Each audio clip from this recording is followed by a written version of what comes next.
Hey everyone, how's it going? Welcome to my first non-short YouTube video. I appreciate you taking the time to check it out, so let's get right to it. Presently, we're 2 months from the premiere of the Obi-Wan Kenobi series on Disney+, and I'd like to take a look at the state of Star Wars.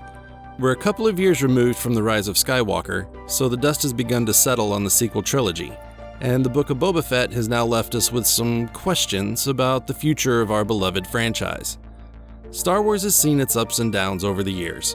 It's been everything from a cultural phenomenon to being despised by the masses to everything in between. When Star Wars was released in 1977, it was something that had never really been seen before. George Lucas's goal with the film, as he said in a 1999 interview with Time magazine, was to awaken a spirituality in young people. And I would say he succeeded. The remaining 2 episodes of the original trilogy were released to enthusiastic reception and are still highly regarded today. And while the Ewoks of Return of the Jedi were clearly there for toy marketing, overall the fans were happy. George Lucas's trilogy was complete. Lucasfilm was no longer in the Star Wars movie business and the Star Wars drought began. No real new content. Until May 1st, 1991, the birth of the expanded universe. Timothy Zahn's heir to the Empire. The 90s were all about novels, comics, and video games. Star Wars was back and it was everywhere. And then, the prequel trilogy. We were finally getting new Star Wars movies. Yet the release of Episode 1 saw the first real division in the fandom. Now, I'm not here to debate whether the prequels were good or bad, but I will say I left the theater quite confused after watching The Phantom Menace. Jar Jar hate and cries of "George Lucas ruined my childhood" were everywhere. And that division remained throughout the entire prequel trilogy. As time has gone on, many people have softened their view, and overall the prequels are now accepted as not deserving the backlash they initially received. But it was there. A division in the fandom had arrived. In 2012, Disney purchased Lucasfilm and began production on a new trilogy of Star Wars films. It was exciting. Again, we had the promise of new Star Wars movies.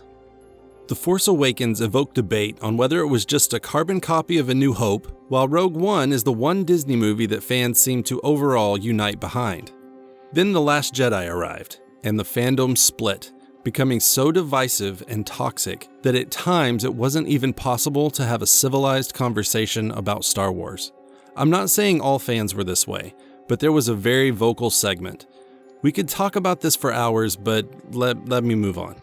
Solo is considered to be a flop.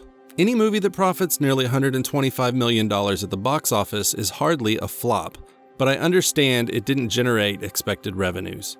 The rise of Skywalker brought the fractured fandom to a breaking point, and the negative backlash reached epic proportions.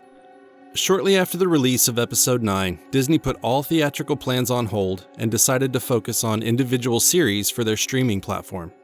At Disney Investor Day 2020, Lucasfilm announced 9 individual Star Wars series for Disney+, and as of the time of this recording, plans for all 9 of these are still moving forward, as far as we know. This decision paid off in the forms of a 50-year-old child named Grogu and an unexpected appearance by Luke Skywalker. The Mandalorian series had suddenly brought hope to the franchise. Which brings us to the most recent entry in the Star Wars saga, the Book of Boba Fett. Most notably known as The Mandalorian Season 2.5, the series itself left fans wondering if Disney and Lucasfilm truly understand what makes Star Wars important to its fans. So what does all of this mean? It means the Obi-Wan Kenobi series is more important than anyone expected it to be. Disney has to be careful with one of the most beloved and established characters, a tricky position since the story before and after this series is already set and is very well known. Because if this series does not do the story and characters justice, it appears many fans could be gone for good. And future theatrical releases have been a nightmare.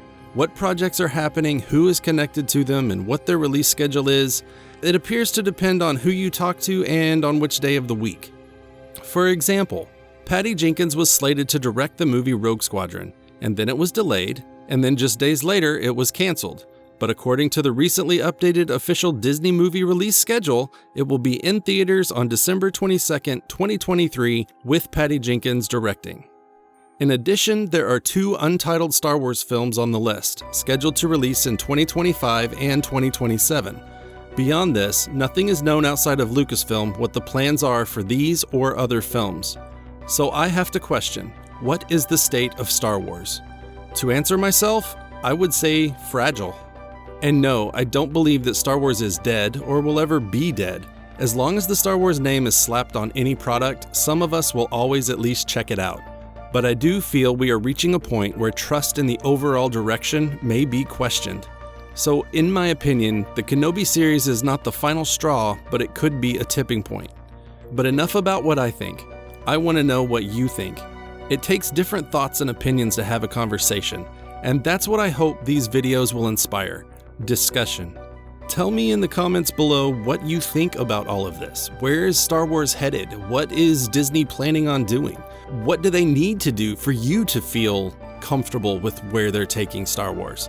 Thanks for sticking with me to the end. Don't forget to comment below, and I'll see you in the next video.